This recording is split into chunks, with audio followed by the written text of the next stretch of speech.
You don't deserve Christmas. Isabella Foster's shriek tore through the silence of the mansion like a sharpened blade. Her hands, nails perfectly manicured in blood red, lifted the silver platter bearing the golden brown turkey, still steaming from the oven. The aroma of rosemary and roasted garlic filled the immense kitchen, mingling with the expensive perfume she wore. But that delicious scent was about to curdle into a nightmare. Laura and Peter, kneeling on the cold Italian marble floor, watched with wide, tear-filled eyes. "Please, stepmother, we're hungry." Laura's voice was weak, broken, barely a desperate whisper. Her small hands were clasped as if in prayer, her pale fingers trembling visibly. Peter, beside her, swallowed hard, the sound echoing in the silent kitchen like distant thunder. Tears were already streaming down the boy's thin face, carving bright tracks under the cold light of the crystal chandeliers. Isabella looked down at them with an expression of absolute disgust, as one might observe insects crawling across the floor. With a calculated, cruel movement, she overturned the platter into the large trash can beside the counter. The turkey landed heavily, hitting the metal bottom with a hollow thud that seemed to echo forever. The golden stuffing scattered over the meat, mixing with the remnants of potato peels and empty packaging. The sliced ham followed the same fate, then the platter of rice pilaf, the still steaming roasted vegetables. Every dish, meticulously prepared by Mrs. Rose, descended into the garbage as if it had never mattered at all.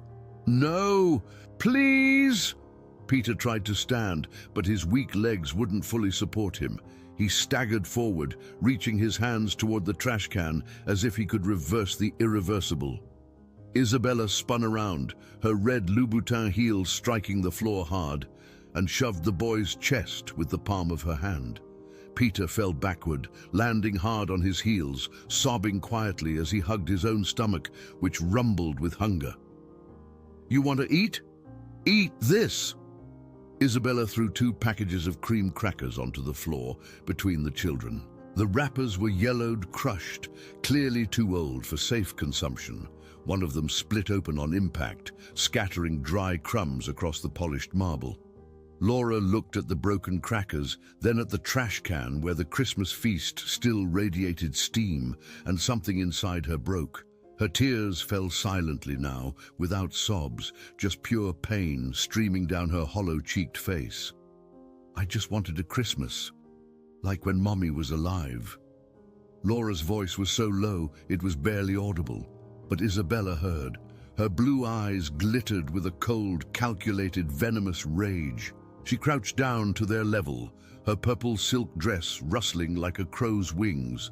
The cloyingly sweet perfume invaded Laura's nostrils, mixing with the stench of the garbage a few feet away. Isabella gripped Laura's chin tightly, forcing the girl to meet her gaze. "Your dead mother isn't here, and do you know why?" Isabella squeezed the girl's chin harder, leaving white marks on her pale skin. "Because she abandoned you. She died and left you here, 2 dead weights your father carries out of obligation." Each word was spat out, coated in venom and refined cruelty. Laura squeezed her eyes shut, trying to block the words, but they pierced her like poisoned needles. Peter crawled across the floor to his sister, putting his thin arm around her shoulders. A few yards away, leaning against the door that led to the garage, Richard Miller stood paralyzed. His hands, which had been holding a bouquet of red roses bought on the way home, were shaking violently. The flowers fell one by one to the floor. His heart was pounding so hard he could hear it pulsing in his ears, drowning out all other sounds. The scene before his eyes seemed unreal, like a nightmare he was about to wake from. But the smell of the turkey and the trash was real. The muffled sobs of his children were real. The cruelty in his wife's voice was terribly, devastatingly real. Richard blinked repeatedly, as if that could change what he was seeing. His brown eyes scanned every detail of the scene. Peter's ribs showing through his old t-shirt, Laura's arms far too thin for a 10-year-old girl, the hollow cheeks of both children, their sickly pallor. How had he not seen this before? How had he traveled for 3 weeks and not realized his children were wasting away? Guilt began to swell in his chest like a poisonous vine, wrapping around each rib, suffocating every breath. How did I not see this? The question came out in a hoarse whisper, inaudible to everyone but himself. Richard felt his knees weaken, and he had to lean against the doorframe to keep from falling. Flashbacks exploded in his mind like fireworks. Clara preparing the Christmas feast 5 years ago, with Laura and Peter laughing as they decorated star-shaped cookies. The last Christmas they spent together before the accident. The promise he made at her grave to always take care of the children. And now here he was, just feet away, witnessing the total failure of that promise as his children begged for food on the cold floor of a mansion filled with empty luxury. 24 hours earlier, Laura's alarm clock rang at 5:30 in the morning. The shrill sound cut through the darkness of the small room on the second floor, one that had once been a large walk-in closet, but now served as their nightly prison. She opened her eyes slowly, her body aching with hunger and cold under a blanket too thin for the winter.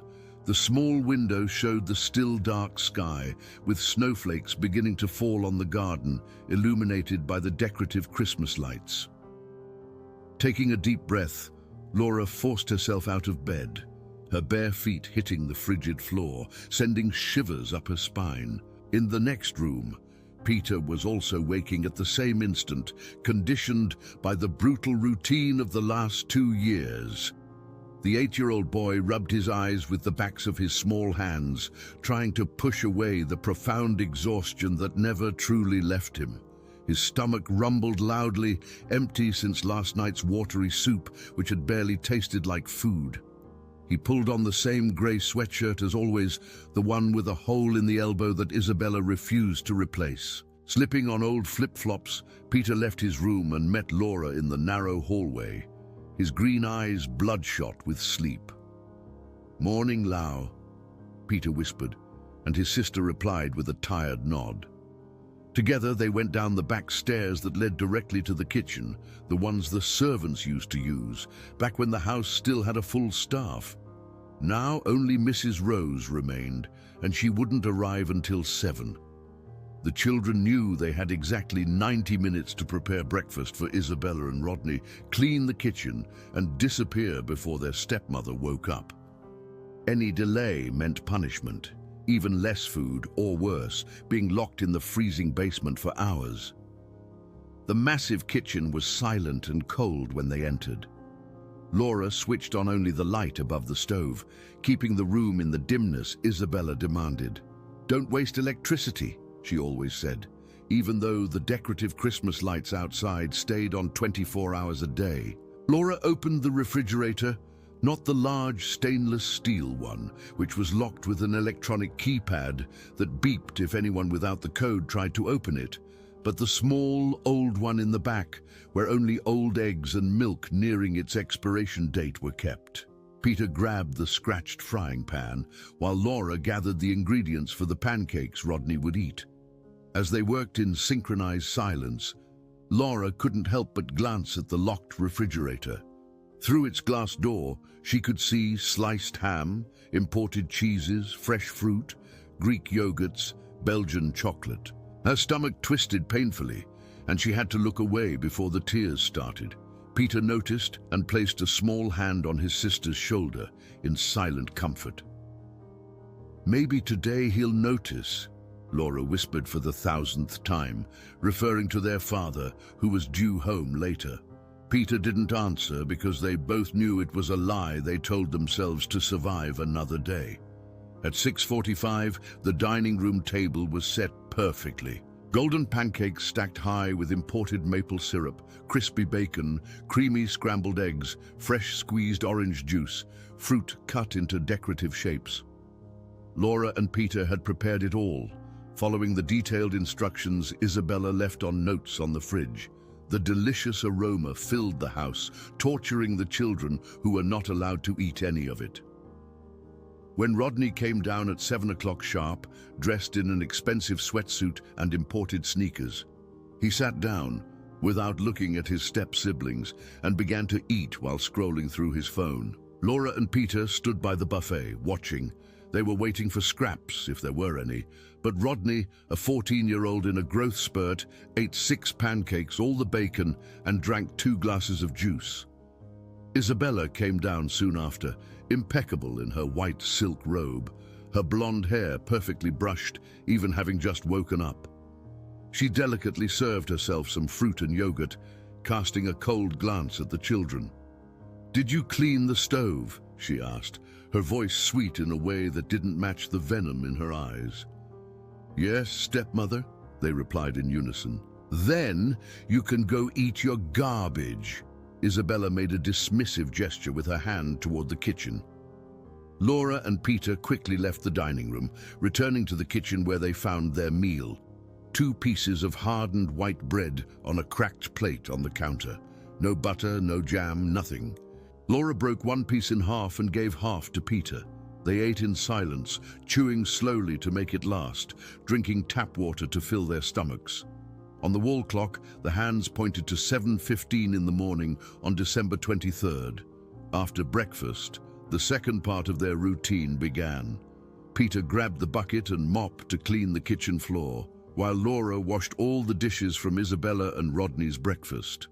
Her small hands turned red in the hot, soapy water, the dry skin cracking at her knuckles. By 8 o'clock, they had to be ready for school, uniforms clean and backpacks organized. Isabella insisted they attend the most expensive private school in the city, not out of concern for their education, but because Richard Miller can't have children in public school. It would ruin our image. At school, the only peaceful moment in Laura's day was lunchtime. The cafeteria served complete meals: rice, beans, meat, salad, juice, dessert. Laura ate slowly, savoring every bite as if it were the last meal of her life. And then, when no one was looking, she would wrap half a bread roll in a napkin and slip it into her backpack. Peter did the same with the fruit from dessert. That would be their dinner, split secretly in Laura's room at night, chewed in silence while they listened to Isabella and Rodney laughing as they watched television in the living room, eating delivery pizza or burgers that their stepmother ordered regularly. Richard Miller was driving down the snow-covered highway, the windshield wipers working at a steady pace against the flakes that fell heavier and heavier. It was 7 o'clock on the night of December 23rd, and he had just made the most impulsive decision in years: to come home a day ahead of schedule. The meeting in Chicago had ended early, and something inside him, maybe guilt, maybe longing, maybe intuition, had pushed him onto the road instead of toward the 5-star hotel where he already had a reservation. On the seat beside him, a bag from the most expensive toy store in the city held the gifts he had chosen in a hurry: a porcelain doll for Laura and a professional soccer ball for Peter. The speedometer read 70 miles per hour, and Richard didn't slow down despite the snow. His thoughts drifted between profit spreadsheets from the last quarter and the hazy memory of his children's faces. When was the last time he had really looked at them? 3 weeks ago, before this trip? Or was it before that, in that quick 5-minute chat before he boarded a flight to Dubai? The familiar guilt began to gnaw at his insides, that feeling he knew well since Clara had died 4 years ago. "I was traveling when she crashed the car," he murmured into the emptiness of the car. "I should have been here." The Christmas lights of the city began to appear on the horizon, and Richard felt something like hope warm his chest. This year would be different, he promised himself, for the 100th time. He would stay home through the holidays, spend quality time with Laura and Peter, and rebuild the connection that had been lost somewhere between boardroom meetings and international flights. Isabella had assured him over the phone that the children were wonderful, excited for Christmas, and anxious for his return. "They talk about you every day," she had said in her sweet voice. Richard smiled at the memory, not realizing those words were carefully chosen to keep him placid and distant. At 7:45, The automatic gate of the mansion swung open, and Richard parked the silver BMW in the heated garage. He grabbed his bags, the gift bag, and walked to the front door, noting the impeccable outdoor decorations. White lights in every window, garlands on the columns, a giant inflatable Santa on the lawn. Everything perfect, everything expensive, everything soulless. He opened the door with his key and stepped into the double-height entryway, where a 15-foot Christmas tree reigned, covered in imported ornaments. "Isabella, kids, I'm home," his voice echoed through the silent house. Isabella appeared at the top of the stairs seconds later, descending quickly, and Richard noticed the look of genuine surprise, almost panic, that crossed her beautiful face before it was replaced by a practiced smile. She was wearing designer jeans and a beige cashmere sweater, her blonde hair falling in perfect waves over her shoulders. "Richard, darling, you didn't say you were arriving until tomorrow." She kissed him quickly, but her blue eyes were restless, constantly darting toward the stairs behind her. "Changed my mind, wanted to surprise you," he replied, looking for Laura and Peter. "Where are the kids?" "Oh, they ate dinner early and already went to sleep." Isabella took Richard's arm, guiding him toward the living room as if to steer him away from the stairs. "You know how kids are. Today was the last day of school before break. They came home exhausted." Richard glanced at the wall clock. It was only 7:50. An 8- and 10-year-old asleep before 8? Something didn't feel right, but he was tired from the drive, and Isabella's voice was so reassuring. "Let me just go say a quick goodnight," he said, starting up the stairs. Isabella followed him closely, talking rapidly about the Christmas preparations, the feast she was planning, the gifts she had bought.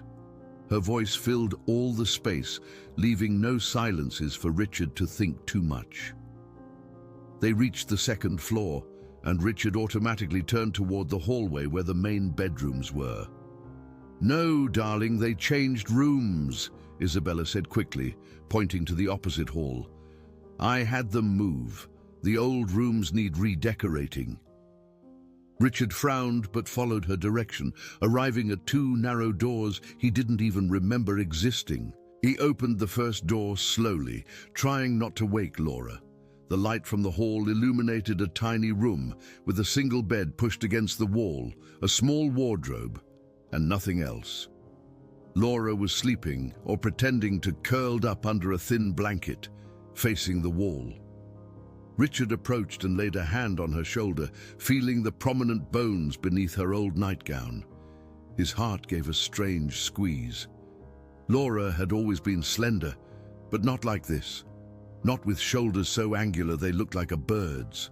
"Good night, sweetheart," he whispered, kissing the top of her head, which smelled of cheap shampoo, not the expensive brand Isabella used. In the next room, Peter was in the same state, huddled under a thin blanket, his body too small for his age. Richard sat on the edge of the narrow bed and watched his son sleep. The boy's cheeks were sunken, there were purple shadows under his closed eyes, and his exposed arms were thin as twigs.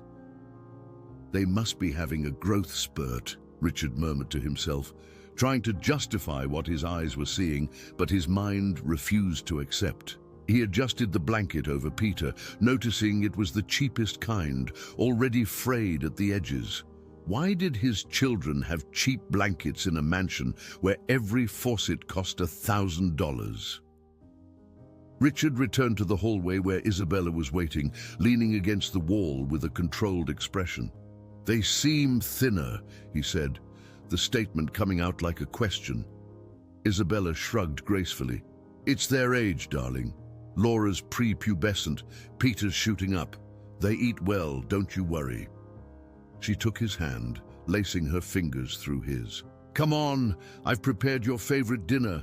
You must be starved from the trip." And just like that, as always happened, Richard allowed himself to be led away from his children, away from the questions beginning to form in his mind, away from the truth that was sleeping hungry in cold rooms. Richard woke at 7 in the morning on December 24th with a renewed sense of purpose. For the first time in years, he had no meetings scheduled, no flights to catch, no urgent emails to answer. He put on jeans and a casual shirt, something he rarely wore, and went down to the kitchen, imagining he'd make breakfast for the family.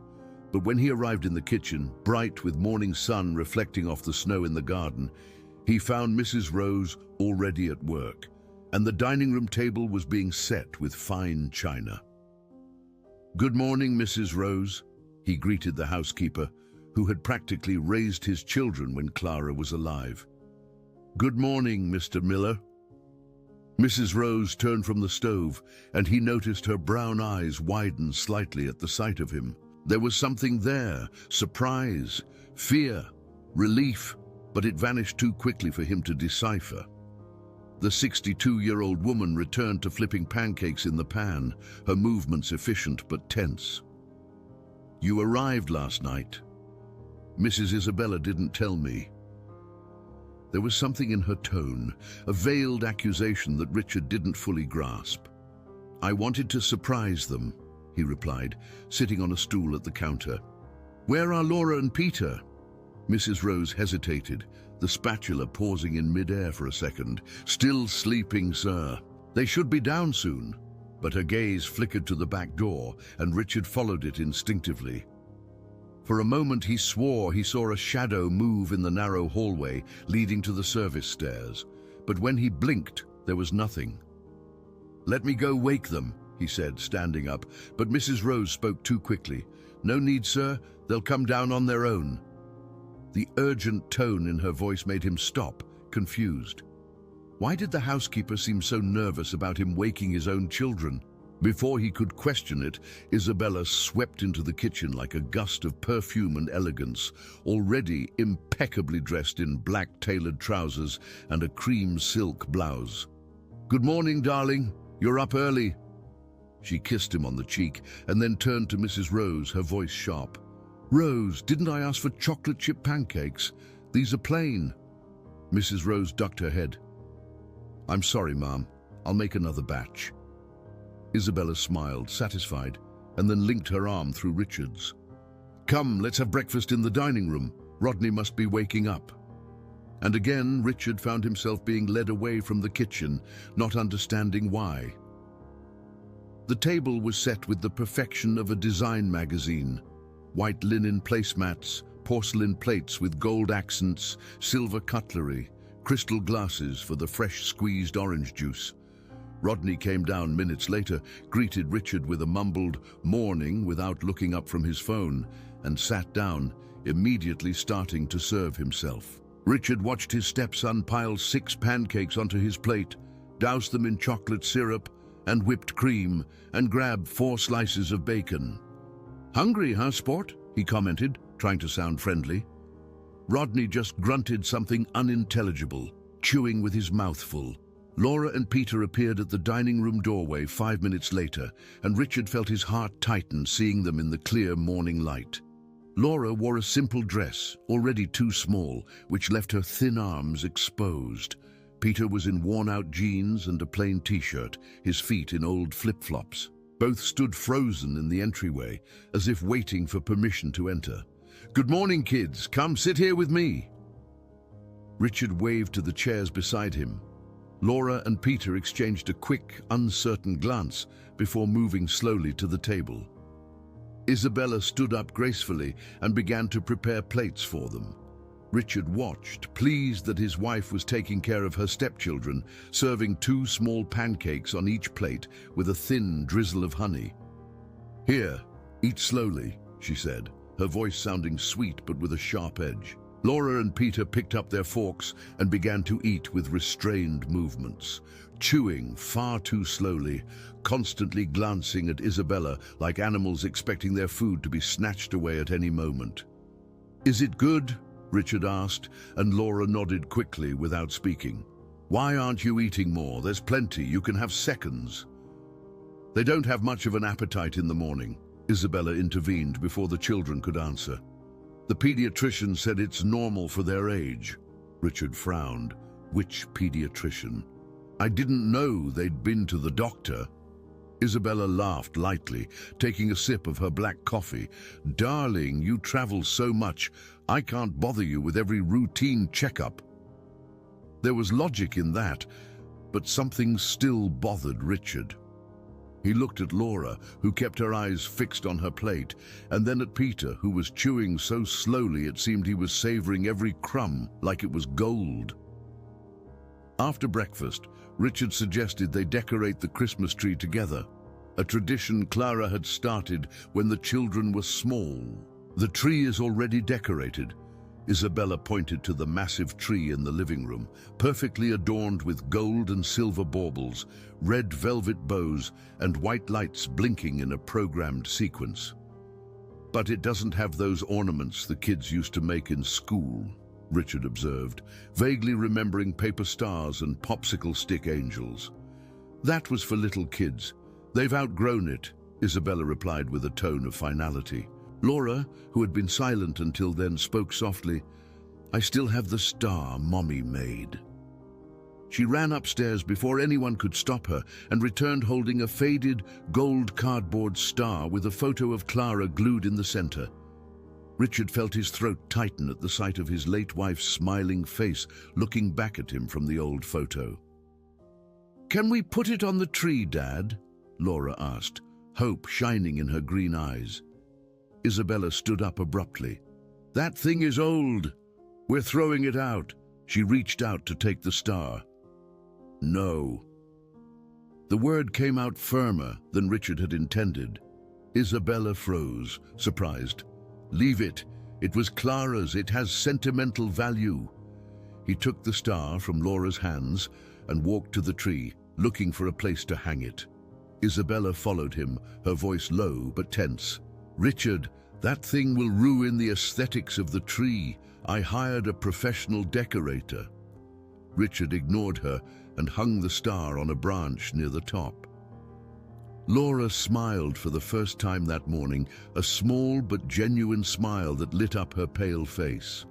Peter moved closer and took his sister's hand, and the two of them just stared at the star as if it were the only beautiful thing in a dark world.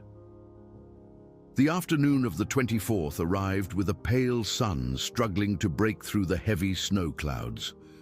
Richard was in the living room, reading reports on his tablet when the aroma began to fill the house. Garlic sorting, meat roasting, spices that awakened memories of Christmases past when Clara commanded the kitchen with a stained apron and a wide smile. He put down the tablet and followed the scent to find Mrs. Rose in the kitchen, surrounded by steaming pots, pans in the oven, and bowls of ingredients spread across every counter. The turkey was already in the oven, its golden skin shining through the glass, and she was preparing the stuffing with bacon, raisins, and nuts. Need any help, Mrs. Rose? Richard offered, leaning against the doorframe. The housekeeper turned, wiping her hands on her white sauce-stained apron. No need, Mr. Miller. I've got it under control. But her eyes darted quickly to the service stairs, and Richard followed her gaze once more. There, sitting on the second step where they couldn't be seen from the living room, were Laura and Peter, their faces pressed against the balusters, staring intently at the food being prepared.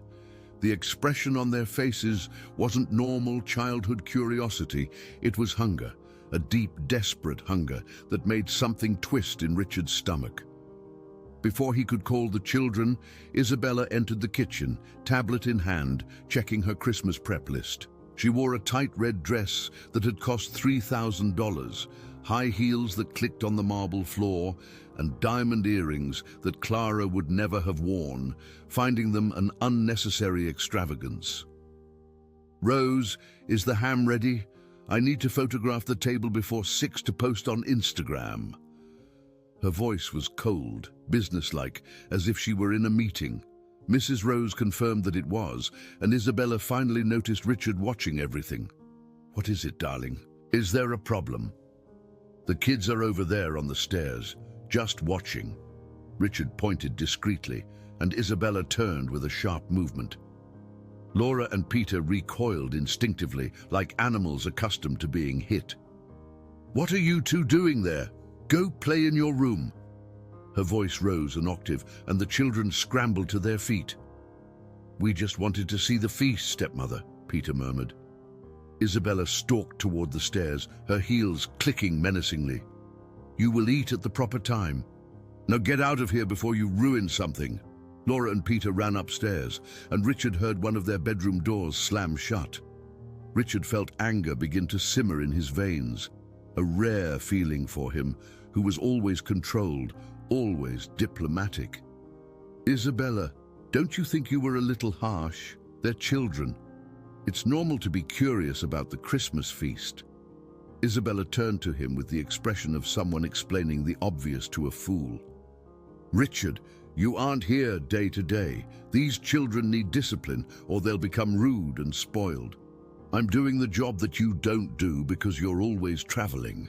The accusation hit its mark, and Richard backed down. She was partly right. He wasn't present. He didn't know the daily routine. Maybe she really did know best. But the unease wouldn't leave him. Richard went upstairs an hour later looking for Laura and Peter. He found his daughter in her tiny room, sitting on the narrow bed with a sketchbook in her lap. She was drawing with old, worn-down colored pencils, creating a family scene. 4 figures around a Christmas table, but the mother figure had a golden halo over her head. "Can I see?" Richard asked quietly, knocking lightly on the open door. Laura quickly hid the sketchbook against her chest, eyes wide with fear, before recognizing her father and relaxing slightly. "It's just a drawing, Dad." She held out the sketchbook with trembling hands, and Richard sat beside her on the bed, which sagged under his weight. The drawing was skillful for a 10-year-old, every detail carefully colored. The bountiful table, the full plates, the happy expressions. But what broke Richard's heart was realizing that the 2 drawn children, clearly Laura and Peter, had rosy cheeks and wide smiles, so different from the pale, thin reality they were living. "It's beautiful, sweetheart. You draw very well." He put his arm around her shoulders, and Laura tensed before slowly relaxing into his embrace. "Dad, can I ask you something?" Laura's voice was so quiet, he had to lean in to hear. "Of course. You can ask me anything." Richard brushed a strand of brown hair from her face, noting how dull it was, brittle at the ends. Laura took a deep breath, as if gathering courage for something monumental. "Are you going to stay for dinner? Like, really stay, until after the feast, not leave for work?" The question was simple, but loaded with years of disappointment. Richard felt a sharp pang of guilt. How many dinners had he promised to attend and then cancelled because of work? "I promise, Laura. I'm staying for all of Christmas. In fact..." He pulled his phone from his pocket and right in front of her sent an email to his assistant. "Do not transfer any calls to me until the 27th. Emergencies are to be handled by the board. I will be with my family." Laura read the message over his shoulder, and her eyes filled with tears that she quickly blinked away. "Thank you, Dad." She threw herself into a tight hug, and Richard held her, finally noticing how frighteningly light she was, how her bones were too prominent, how something was terribly wrong. But before he could fully process that thought, his phone rang. "Important client, problem at the factory in China, a crisis that only he could solve." Richard looked at the screen, then at Laura, who was already starting to release her hug, resignation returning to her green eyes. "I have to," he began, and he saw the hope die in his daughter's face. "It's just a quick call. I won't leave." He answered it right there in her room, and the conversation that was supposed to last 5 minutes stretched to 15, then 20. Laura went back to her drawing, pretending not to care, but her hands were shaking as she held the pencil. When Richard finally hung up, it was 4:30 in the afternoon. "I'm sorry, sweetheart, But Laura had already closed her sketchbook and was staring out the small window at the snow-covered garden. "It's okay, Dad. You're important. You have important work." Her voice was flat, rehearsed, the voice of a child who had learned not to expect anything. Richard felt the urge to say something, to fix the moment. But another email arrived, urgent, red, demanding an immediate response. "I need to go to the office quickly, but I'll be back for the feast, okay? I promise." Laura nodded without looking at him, and Richard left the room feeling he had failed again, without understanding exactly how. At 5 o'clock, Richard was in his home office putting on a suit, tie and dress shoes, preparing to leave. Isabella appeared at the door, a satisfied smile on her carefully painted red lips. "Need to handle something at work?" she asked, but it wasn't a real question. It was confirmation of what she already knew would happen. "I'm just going to the office to resolve an issue with the factory. I'll be back in 2 hours, 3 at the most. The feast is at 8, right?" Isabella confirmed, kissed him lightly and straightened his tie. "Don't worry, I'll take care of everything here. You know you can count on me." And there was something in her tone, a veiled satisfaction that Richard should have noticed but didn't. Richard solved the factory problem in 45 minutes. The video conference with the team in China was quick and efficient. Decisions were made, the crisis was averted. He looked at the Rolex on his wrist, 6:30 in the evening. He still had plenty of time before the feast, enough time to perhaps buy something special for Laura and Peter, something to show that this time would be different. But when he passed a still-open flower shop on the corner near his office and saw fresh red roses in the window, that's what he chose. Roses for Isabella, to thank her for taking care of the children while he traveled so much. Traffic was light, with everyone already home for the celebrations, and Richard arrived at the mansion at 6:45. He parked in the back garage, a habit from when Clara was alive, and he liked to surprise her by coming in through the kitchen with flowers. The back door was unlocked, as always, and he entered quietly, the bouquet of roses in hand. The house was strangely silent, just the low sound of the oven running in the kitchen, and something else, muffled, tense voices coming from within. Richard approached the kitchen door, which was slightly ajar, and that's when he heard the first sentence that would change everything. "Please, stepmother, we haven't eaten properly in days." The voice was Peter's, broken, desperate, and Richard froze with his hand on the knob. His brain tried to process those words. Haven't eaten properly in days? But that was impossible. Isabella had assured him the children were well fed. She prepared balanced meals. Isabella's voice cut through his thoughts like shattered glass. "Days? You ate yesterday. Wasn't that soup enough?" The tone was pure scorn, cruel, completely different from the sweet voice she used when Richard was present. He pushed the door open another inch, just enough to see through the crack, and the scene before him destroyed any reality he thought he knew. Laura and Peter were kneeling on the marble floor, hands clasped as if praying, looking up at Isabella, who was holding the platter with the roasted turkey. Their old clothes, their overly thin bodies, their submissive posture, it all clicked into place with painful clarity. It was only 3 spoonfuls each. "We're so hungry." Laura was crying, tears streaming silently down her pale face. Richard saw her trembling hands, saw her ribs showing through her thin nightgown, saw the hopelessness in her eyes that a 10-year-old should never know. His heart began to pound so hard he could hear it pulsing in his ears, drowning out all other sounds. The roses slipped from his numb fingers and fell silently onto the rug. "You don't deserve this food. Christmas is for a real family." Isabella lifted the platter, and Richard watched in silent, paralyzed horror as she dumped the entire turkey into the trash can. The sound of the meat hitting the metal bottom echoed through the kitchen like a gunshot. Peter let out a strangled cry and tried to stand, reaching for the food disappearing into the garbage, but Isabella shoved him back to the floor with unnecessary force. The boy fell, sitting back on his heels, sobbing, hugging the stomach that Richard now realized was profoundly empty. The stuffing followed the turkey, then the sliced ham, the roasted vegetables, the fruit dessert Mrs. Rose must have spent hours preparing. Every dish went into the trash with calculated, cruel waste, while two starving children watched their Christmas dinner be destroyed.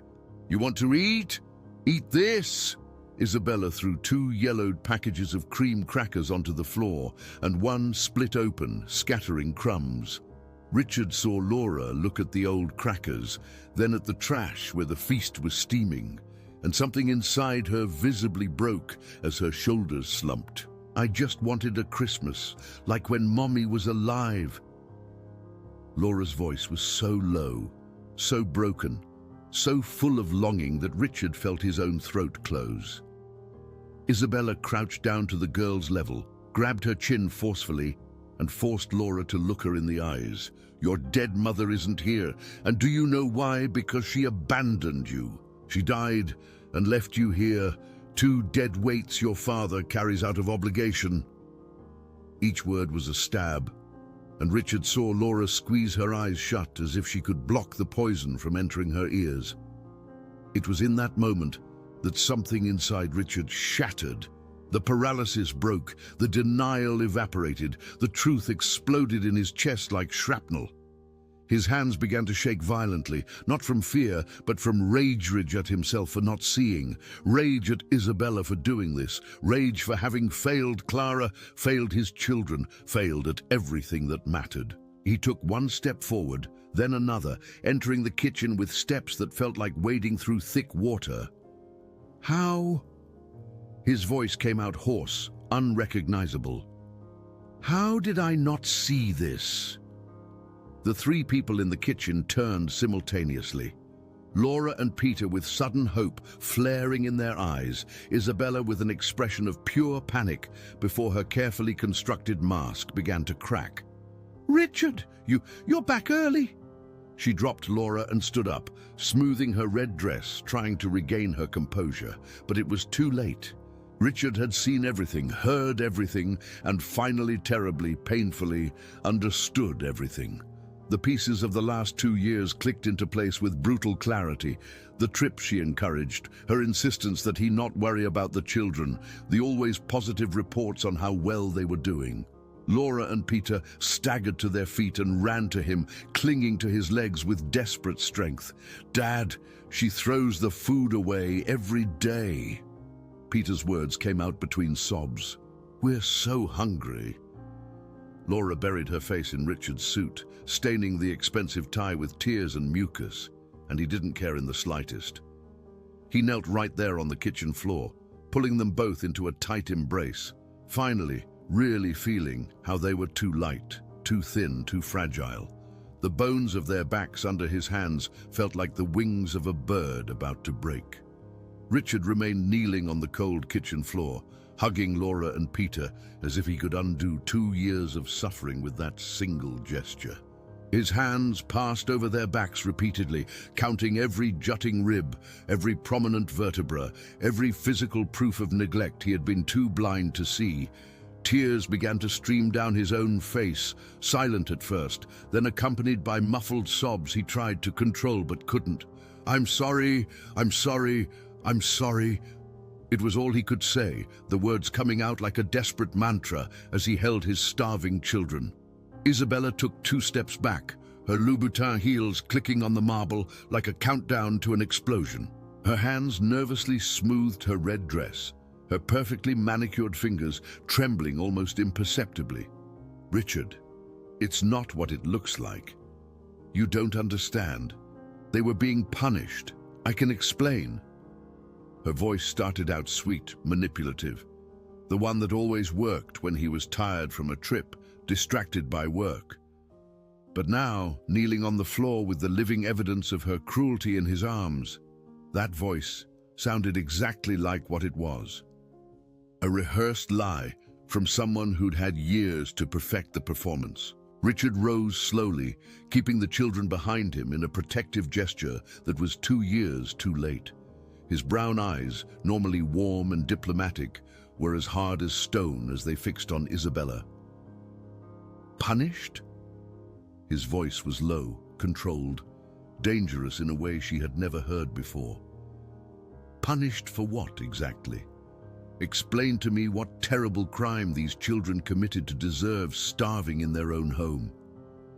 He took a step toward her, and Isabella recoiled instinctively, her back hitting the granite countertop.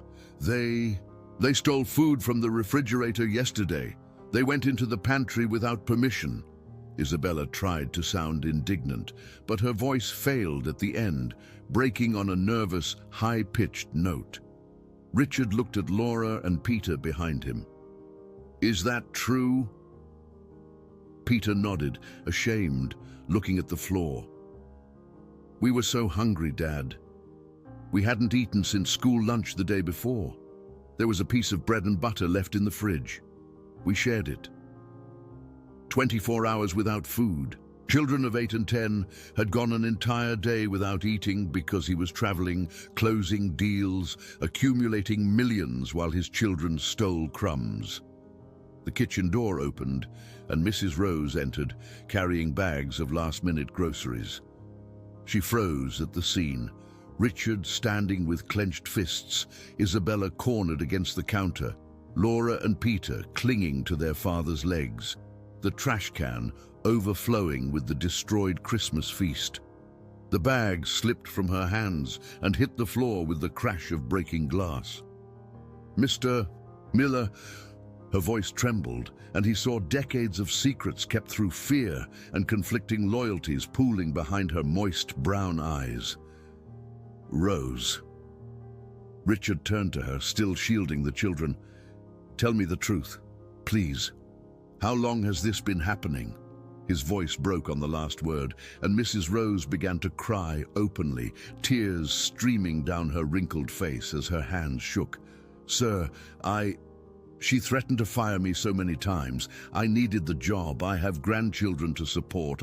Sobs cut her off, and she covered her face with her hands. Richard crossed the kitchen and held her shoulders gently. "I'm not angry with you, Rose. I just need to know the truth." Mrs. Rose took a deep breath, wiped her tears on the back of her hand, and began to speak, her voice trembling but firm. 2 years, Mr. Miller. It started 6 months after Mrs. Isabella moved in. Every word was a knife in Richard's heart. She locked the cabinets, put a passcode on the good refrigerator. The children eat only leftovers, old food sometimes. 3 spoonfuls of watery soup for dinner, a piece of dry bread for breakfast. Laura has fainted at school 3 times this year from malnutrition. Peter has low blood sugar spells, and she forbade me from telling you. "Lies!" Isabella shrieked, her composure finally shattering. "She's lying to protect these ungrateful brats." But Richard held up a hand, silencing her with the gesture. "Continue, Rose." The housekeeper nodded, wiping away more tears. "She makes them clean the entire house before they can eat. Sometimes she locks them in the basement for hours. Rodney eats pizza, burgers, sweets all right in front of them while they starve. She throws food away every week just so they can watch. She says they don't deserve it because they're that woman's children." The last phrase came out in a horrified whisper.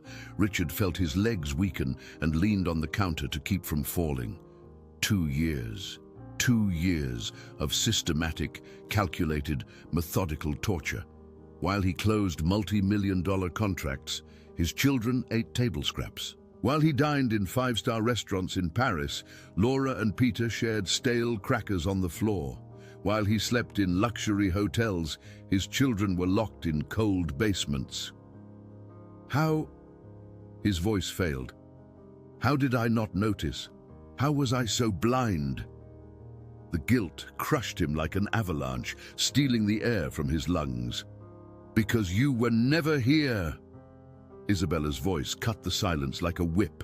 She had pushed away from the counter and was now in the center of the kitchen, hands on her hips, an expression of pure rage replacing her earlier panic. Something in her had changed. The mask of the perfect wife had fallen away completely, revealing the monster that had always existed beneath. "You think I loved you?" You think any woman marries a pathetic widower obsessed with his dead wife for love? She laughed, a cold, bitter sound that echoed through the kitchen. Richard straightened slowly, looking at the woman he had shared a bed with for 2 years, as if seeing her for the first time. And he was seeing her, truly seeing the cruel creature who had disguised herself as a savior, as a new mother for his orphaned children, as the partner he thought would understand him. "Then why did you marry me?" he asked, though he already knew the answer forming in his mind like a storm cloud. Isabella smiled, but it was the smile of a predator baring its sharp teeth. "For your money, obviously. For the mansion, the cars, the trips, the jewelry." She gestured around the luxurious kitchen. "You think I would put up with these 2 parasites for any other reason?" She pointed at Laura and Peter with absolute disdain. "They are living reminders of Saint Clara that you can't forget. Every time I look at them, I see her in their eyes, in their smiles, in every gesture." Her voice rose with every word, years of pent-up resentment finally exploding. "And that was always the plan?" Richard asked in a strangely calm voice, the calm that comes before the storm. "Marry me, torture my children, inherit my money?" Isabella shrugged, a casual movement that contrasted grotesquely with the monstrous confession. "The plan was to make them so miserable that you yourself would send them to boarding school. Problem children, you see, who steal food, lie about their stepmother, are ungrateful. A few years at boarding school, and Rodney would be your only real heir. Simple." She spoke as if describing a cake recipe, not the systematic destruction of 2 lives. Laura sobbed behind Richard, and he felt the girl cling tighter to his leg. "Stepmother, why do you hate us so much? We just wanted you to like us." Her voice was so full of pain, of a child's confusion in the face of incomprehensible adult cruelty. Isabella looked at Laura with disgust. "Because you exist. Because your father looks at you and sees her. Because as long as you are here, I will never be first. I will never be the only one." The brutal honesty was almost more shocking than the cruelty. It was then that a third voice joined the conversation, coming from the kitchen doorway. "Mom, you really did this." Rodney was standing there, still in his pajamas, his hair messy from sleep, eyes wide with horror. No one had noticed him arrive, witnessing his mother's full confession. Isabella spun around. "Rodney, go to your room. This doesn't concern you." But the teenager didn't move, staring at his mother as if she were a stranger he'd never seen before. "I knew you were hard on them, but..." Rodney swallowed, his eyes filling with tears. "Mom, they're kids. Laura is 10. Peter is 8. You starved them." His voice broke on the last word. Isabella crossed the kitchen quickly and grabbed her son's arm. "I did this for us, for our future, to make sure you get the inheritance you deserve." Rodney yanked his arm away, recoiling from her touch as if it burned. "I don't want an inheritance built on this. What kind of monster do you think I am?" Richard watched the scene silently for a moment, processing every revelation, every confession, every layer of cruelty being exposed. Then he pulled his phone from his pocket, his hands still trembling with restrained rage. "Are you finished?" he asked Isabella, his voice icy. She frowned, confused. "What?" Richard held up the phone, the screen showing a recording timer, 15 minutes and 43 seconds. "I asked if you were finished confessing, because I've recorded every word since I walked through that door." The color drained from Isabella's face. Her entire body froze, her mouth open in a silent O of shock. Seconds ticked by in absolute silence, broken only by the clock on the wall marking time that seemed to have stopped. Then she moved, lunging for Richard's phone, trying to snatch it from his hand. "Give me that!" she shrieked, losing all control. Richard raised his arm above his head, keeping the phone out of reach as she jumped for it, her heels slipping on the floor, her red dress hiking up inappropriately. "It's already auto-uploaded to the cloud, and I've sent a copy to my lawyer." Richard spoke calmly as Isabella gave up jumping and glared at him with pure hatred burning in her blue eyes. "You have 1 hour to pack your things and get out of my house." The silence that followed was broken only by Isabella's ragged breathing.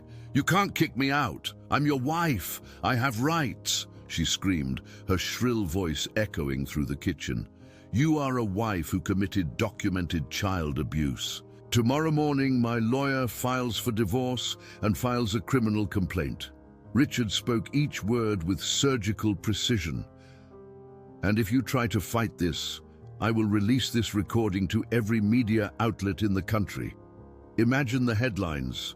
Socialite tortures stepchildren for inheritance. Your picture in every paper, on every website. You won't be able to get a job as a maid after this."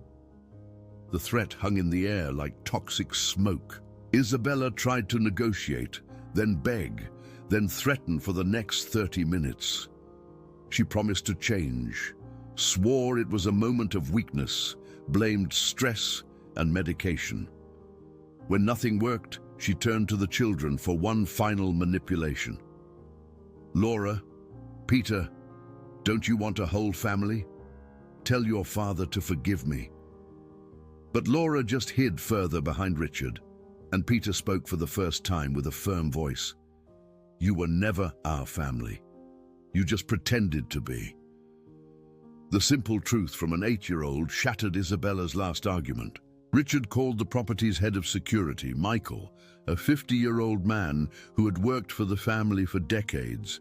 When the man arrived and saw the thin children clinging to their father and Mrs. Rose weeping in the corner, his eyes widened in understanding. "Mr. Miller?" Michael asked, and Richard said simply, "Escort Mrs. Isabella to her room to collect her personal belongings. 30 minutes. She does not leave your sight for 1 second." Michael nodded gravely. Isabella stormed up the stairs with the security guard behind her, shouting empty threats about expensive lawyers and destroying Richard's reputation. When she finally walked out the front door with 3 hastily packed suitcases, it was 8 o'clock on Christmas Eve. Snow was falling heavily outside, blanketing the illuminated garden with a white mantle that seemed to purify everything it touched. Isabella paused at the door, turned one last time.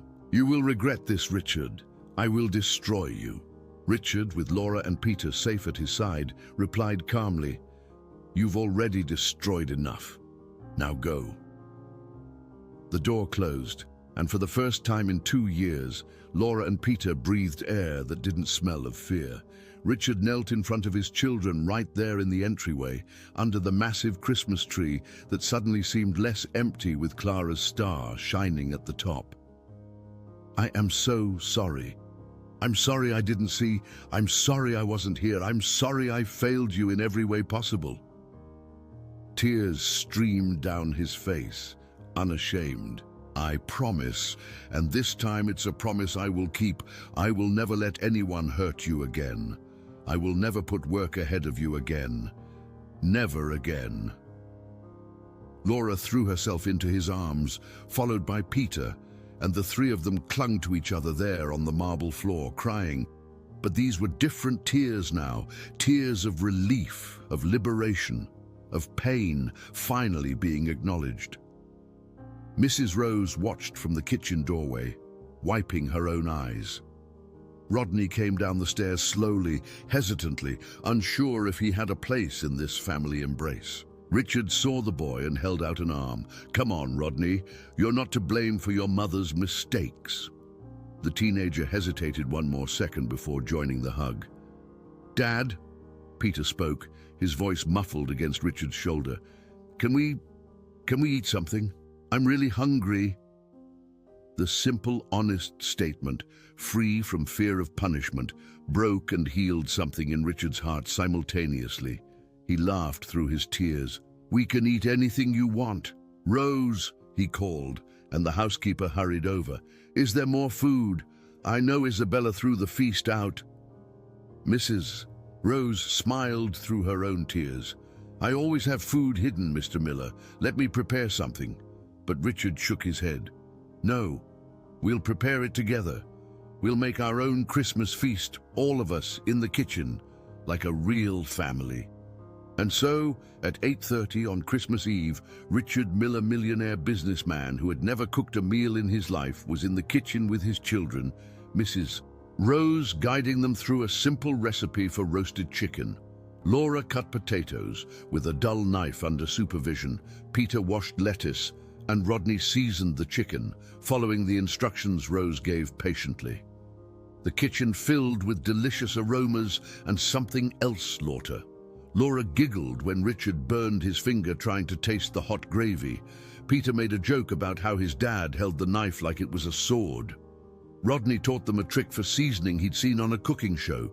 They were small moments, simple, ordinary, but for children who had spent 2 years in a house where laughter was forbidden, every chuckle was a revolution. Mrs. Rose watched with a maternal smile, occasionally correcting a technique or saving a pan about to burn. When the food was finally ready, at 10 o'clock at night, well past the traditional feast time, they brought it all to the dining room table. It wasn't picture perfect, as Isabella would have demanded. The chicken was a little lopsided, the potatoes were different sizes, the salad was too simple. But when they sat down, Richard, Laura, Peter, Rodney, and Mrs. Rose, whom Richard insisted join them, it was the most beautiful table the mansion had ever seen. Because it was real, it was made with love. It was a family choosing to be together. "Can I eat as much as I want?" Peter asked hesitantly, looking at the empty plate in front of him. Richard's heart ached at the question, remembering years of cruel rationing. "You can have as many servings as you want. You can eat until you can't eat anymore. The food is yours, son." Peter filled his plate, his hands trembling, as if he still couldn't quite believe it. Laura did the same, but she ate slowly, savoring every bite as if it were a precious treasure. Richard watched, memorizing every expression of simple pleasure on their faces. The conversation during dinner was hesitant at first. Years of forced silence didn't disappear instantly.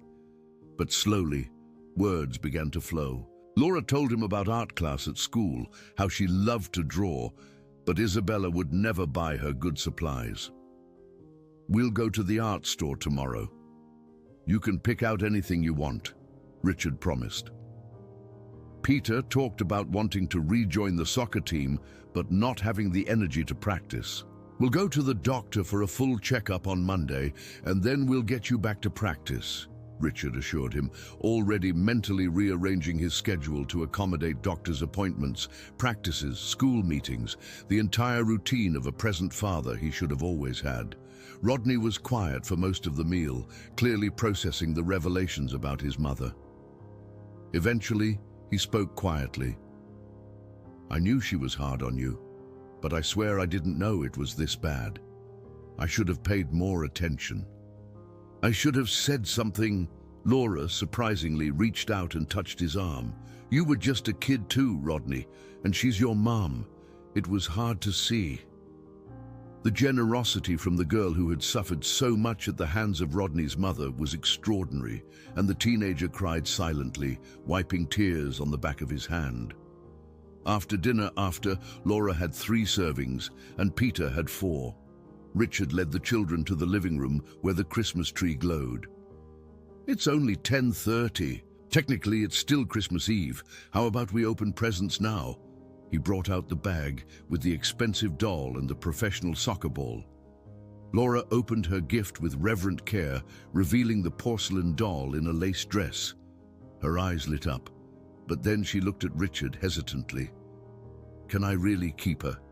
She won't be taken away later." The question destroyed Richard. How many times had Isabella given something only to snatch it away as punishment?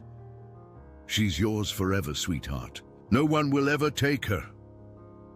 Laura hugged the doll to her chest, tears of happiness streaming down her face. Peter opened his ball and immediately started bouncing it in the living room, something that would have been absolutely forbidden with Isabella, laughing when it hit the sofa. Richard didn't scold him. He let the boy be a kid, make a mess. be free. Rodney received a new video game system Richard had bought weeks before, and the teenager thanked him genuinely. "Dad, I have a present for you too." Laura ran upstairs and returned with her sketchbook. She opened it to the page she had been working on for weeks, hidden from Isabella. A drawing of the whole family, Richard, Laura, Peter, and Clara, drawn as an angel with golden wings hovering over them all, smiling. Underneath, in carefully formed letters, "My complete family. Mommy is always with us." Richard looked at the drawing and couldn't control the sobs that came from somewhere deep inside, some place that held the pain of losing Clara and the guilt of failing his children. Midnight arrived with everyone still in the living room, talking, laughing occasionally, simply existing together without fear. When the clock struck 12, Richard hugged Laura and Peter. "Merry Christmas. This is our first real Christmas, and it will be the first of many." Outside, the snow continued to fall, covering the world in a white, peaceful silence.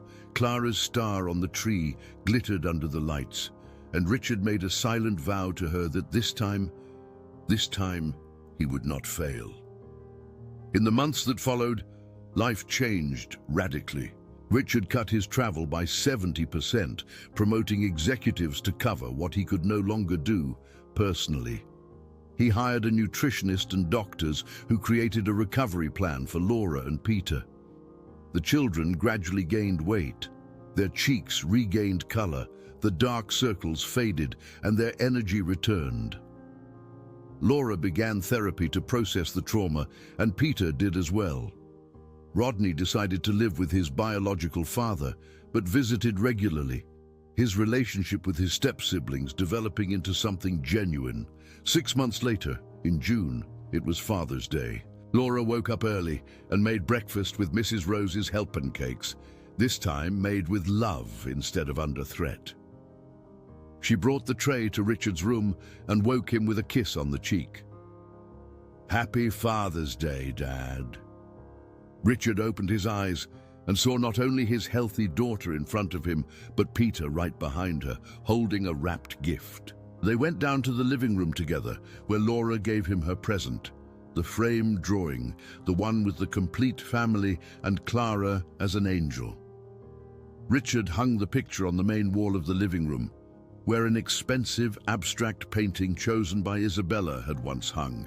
He stared at it for a long moment, Clara smiling down, protecting them all, and beneath her, his earthly family, rebuilt, broken but healing, imperfect but real.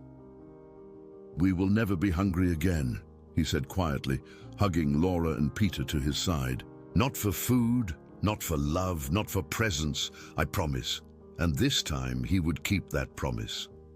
Laura looked up at her father's face, who was finally really seeing her, and whispered back, "I know, Dad. Maybe today he'll notice." And he did. The phrase she had repeated like a desperate hope for 2 years had finally come true.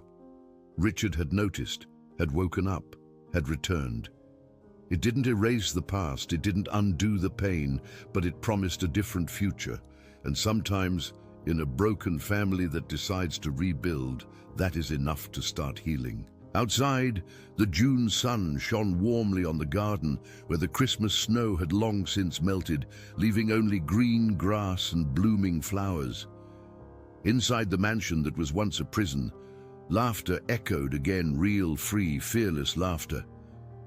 And on the living room wall, Clara smiled from her framed picture, knowing that finally her children were safe in the hands of the man she had loved, the father they deserved, the family they all chose to be.